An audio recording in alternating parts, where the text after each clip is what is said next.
This episode of the Golf Gambling Podcast from the Sports Gambling Podcast Network is brought to you by Edge Boost. Earn up to $750 a month on your sports gambling transactions. Go to edgeboost.bet, promo code SGPN. We're also brought to you by Rhythm, the leader in data-driven picks and props. Rhythm is giving away a $250 future and throwing a March Madness party. Go to sportsgamblingpodcast.com/party for details.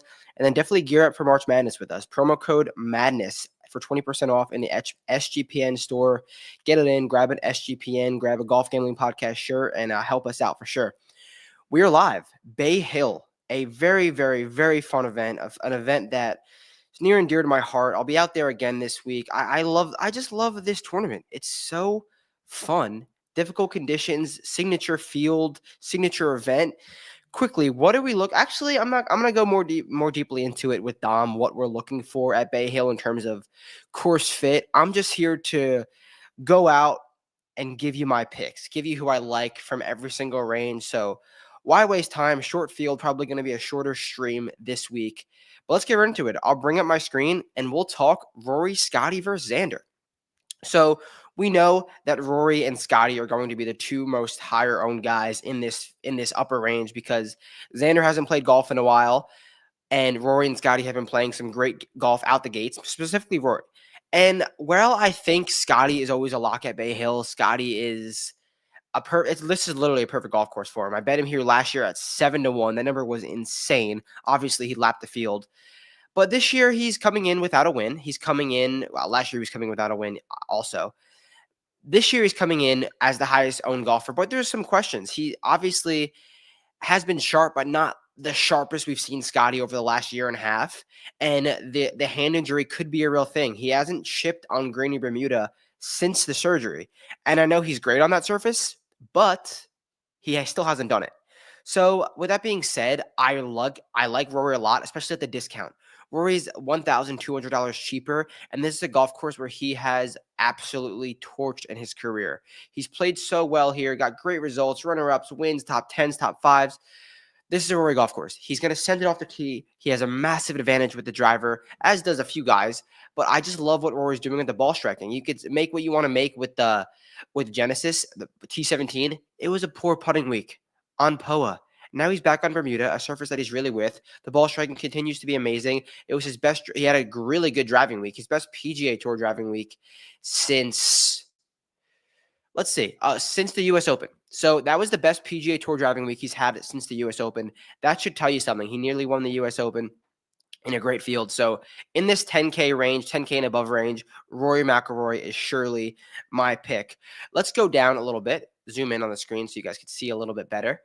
Down in the 9K range, Ludwig, Colin Morikawa, Patrick Cantlay, Justin Thomas, Hideki Matsuyama, Tony Finau, Tommy Fleetwood, Sam Burns. Let's split this up into upper and lower. We'll go Justin Thomas and above. Justin Thomas to Ludwig Aberg. Who is my guy up here? If I'm gonna say I'm not touching the 10K range, who do I like from Ludwig to JT? I'm gonna have to say, ownership wise, course fit wise, Ludwig is gonna be the highest owned guy. I really do think it. Ludwig or JT. That's gonna make me pivot towards Colin. When Colin gets cheaper and forgotten, that's when I like for him to spike. He's got an insane approach week here. He gained over 10 strokes on approach here a few years ago, and I think we're forgetting about Colin. Like, Ludwig makes sense here. Ludwig's the big man. Ludwig's the bomber. But Colin's done it on long and difficult golf courses before. He played well at Torrey Pines in the past. He's played well here in the past.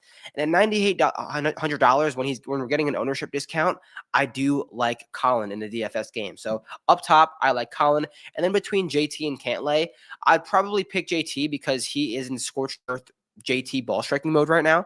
And when he gets in those modes, he mints top 10s. And Cantlay definitely has a more volatile ceiling and floor. I think JT is going to be more consistent. So I would rank this range Colin, JT, Ludwig, Cantlay. Let's go down to the bottom of the 9K range. We got Hideki, Tony, Fleetwood. Sorry, I didn't mean to click on him. Hideki, Tony, Fleetwood, Sam Burns. Got to go back in here now. Sam Burns, and that's it. Hideki, Tony. So let's rank this range.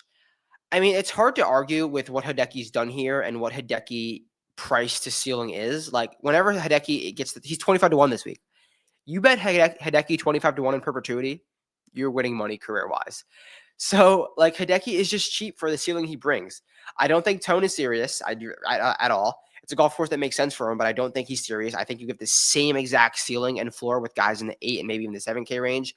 Tommy Fleetwood, I want to look at his, like, really dive deep into his course history here and what he's done of late. His backdoor finish at Torrey Pines was the most on-brand thing of all time. He ended up finishing fifth at Torrey Pines and was never once in the mix to win. He has a T3 finish and a T10, but it's nothing crazy. I do think the backdoor is live, but I really just don't like this range at all. So Hideki is my guy right here. I would say Sam Burns. It's Bermuda, which is good for Sam Burns. I also want to look at what he's done here, but Sam Burns in difficult conditions is just kind of tough for me to ask, and the approach play has been so bad. 2 years ago, he lost 9.1 strokes on approach in this event. That has to be the worst approach event of his career. I'm going to go on a limb and say that was the worst approach event of his career. So for a guy who's not hitting it well, a guy who's proven to hit it poorly before in this event, I think I'm going to be totally out on Sam Burns. Let's get to the 7K range really quickly. We're brought to you by mybookie.ag. MyBookie is your place to bet every single sport plus props for every game, live dealer casino. MyBookie expects customers from a ton of locations, easy deposit, lightning fast payouts using crypto.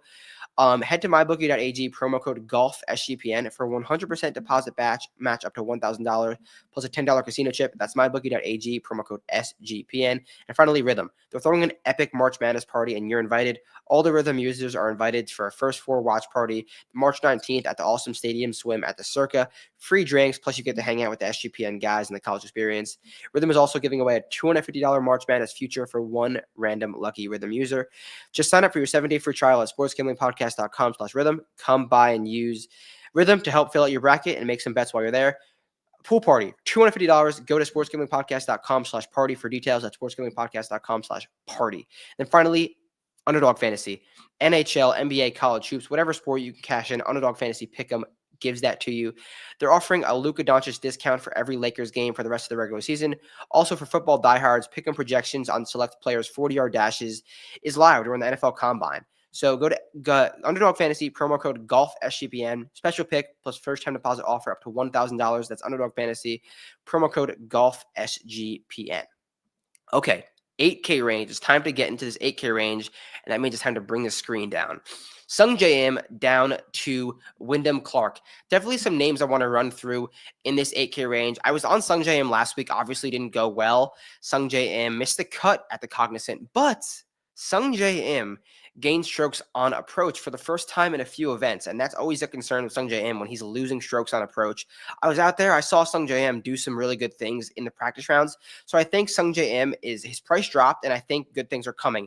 Now, this is a much better golf course for Sung J M. I know him, and I know that he prefers a firmer and difficult track. He's got good results here in the past, so I think this price discount on Sung J gives you that backdoor T6 finish that you're looking for. Russell Henley, we're on Bermuda. I mean, it's Russell Henley in Bermuda. No one's going to hate you for it. Great result here last year.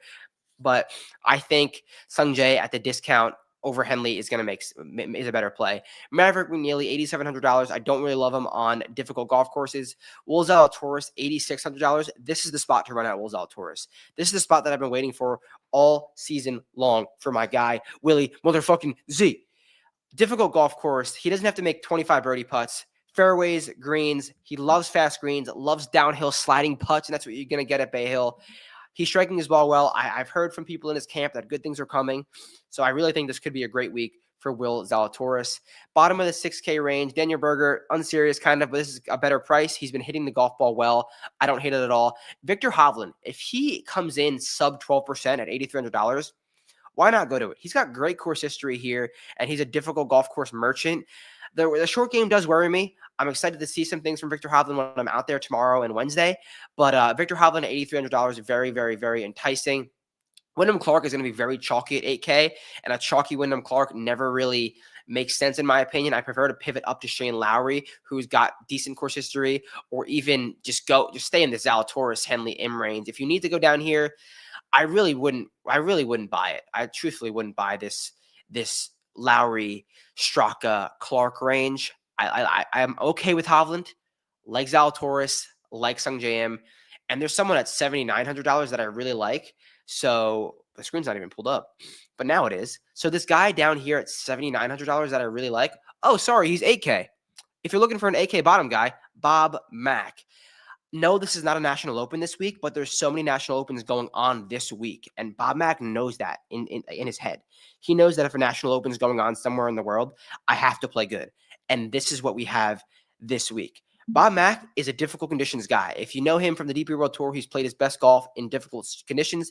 That's what we have here at Bay Hill. And we're getting a decent price discount. And I think with the Wyndham Clark chalk right above him, we're going to get a nice week from Bob Mack in terms of ownership, in terms of ceiling, all the way in on Bobby Mack 8K. Okay, now the 7K range. Some guys I like in the 7K range. Corey Connors, difficult conditions guy as well. Fairway green, 2-putt, get out of there, make your birdies in the par 5, get out of there, make par. Par is a good score. When par is a good score, Corey Connors is a good play. And that's what we have here at the top of this 8K range. So definitely Corey Connors is my guy up here. Middle of this 8K range, you got to be insane to go to Mike Kim at $7,600 on this golf course after a great week at a peak. Like, this is just crazy pricing that Mike Kim and Ben Griffin are higher priced than Sahith Theegala, even Denny McCarthy, Davis Thompson. Like, I understand. Ben Griffin's playing great golf, and I'm a Ben Griffin believer and truther, but not at this price. We want Ben Griffin $6,800 in this field, not here. So Minwoo, I think this is a good spot for Minwoo Lee, and I'm very strict with Minwoo Lee, and I don't give him good comments a lot. But this is a spot for Minwoo Lee, I would think.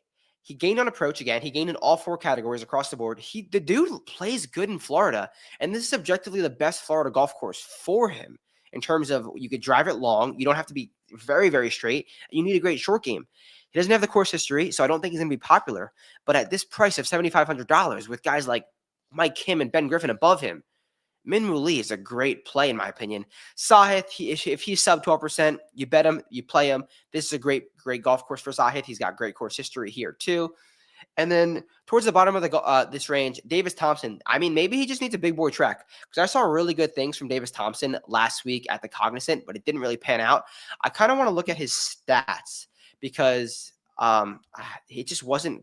Obviously, he missed the cut, so it wasn't good from Davis Thompson. Looking closer at Davis Thompson's week at the Cognizant, bear with me for a second. Davis Thompson missed the cut, and let's see what he did ball striking. He gained almost 3-stroke ball striking. It was all around the green. It was all putting. Davis Thompson is fine. If I liked Davis Thompson last week, I have to like him this week. He hit the ball fine. It was just really bad chipping, really bad putting. So I'm definitely in on Davis Thompson and Sahith Theegala and Minwoo Lee at the bottom of the 7K range. Is this Cameron Young, JJ Spawn, Max Grazerman, Billy Horschel? I don't love it. I would prefer to just go up a little bit to the Sahith through Davis Thompson range at the bottom of the 7K range. Sam Stevens, is he out? I've heard mixed results from Sam Stevens. Like, apparently he's out playing Puerto Rico, I guess, but I thought he was in. Nonetheless, top of this 8K range, top of the 6K range, I'm going to go back to Brian Harman. Brian Harman hit the ball so well last week, and he's now hit the ball really, really well in back-to-back starts for the first time in a really long time. The dude missed 8 putts inside 7 feet. You guys know Brian Harman. Brian Harman is a good putter. He's going to come back to earth with the putter. He's lost. It was towards the FedEx St. Jude and BMW was the last time he's lost strokes putting in back-to-back weeks. Actually, sorry, that's not true. That is a false fact. Hand up. That is wrong. Brian Harman lost back-to-back at Pebble and Phoenix, but he is a good putter at the core. I expect him to bounce back with the putter because he had his best ball striking week in a really, really long time. Let's see. Brian Harman gained over 5 strokes ball striking for the first time since the Scottish Open. The Scottish Open is a course where you can kind of drive it long and straight and not really kind of anywhere and need a good short game. It makes sense. I'm down for Brian Harman at the top of this 6K range. Let's go towards the middle of the 6K range and see some other guys we want to get eyes on. I'm expecting Cam Davis to be kind of chalky at this price, but it makes too much sense. I'm down for Cam Davis. The fact that he's the same price as Isaiah Salinda and Lucas Lever with his ceiling. Watch out for a chalky Aldridge plot guider. It makes sense for him, but this field is too strong and this course is too difficult. I prefer to just hang with Harman. I don't mind Jaeger. Harris English makes a ton of sense too. And then middle, Cam Davis range. Down at the bottom, there's some names I want to touch on at the bottom. Nick Dunlap, he's just too cheap for the ceiling he brings to the table. He really is. Like Nick Dunlap, he's lost the driver. This fairways are wider here. He lives in Florida. He's used to these conditions. I'm down for Nick Dunlap at 63.